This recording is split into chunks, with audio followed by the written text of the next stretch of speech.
Вторая часть нашего потопа и разбирательства с соседями. Мы наконец нашли предполагаемые соседи сверху, и оказалось, что они сдают квартиру в посудку, и у них течет из унитаза.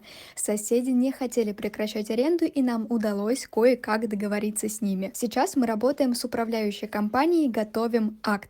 Провели независимую экспертизу стоимостью 25 тысяч рублей. Теперь нам нужно решить, как действовать дальше. Соседи утверждают, что виновата управляющая компания. Вопрос в том, с кем и как судиться. Сроки решения проблемы сильно затянулись, и в результате мы понесли значительные финансовые потери. Как и чем закончилась вся эта история, мы обязательно расскажем.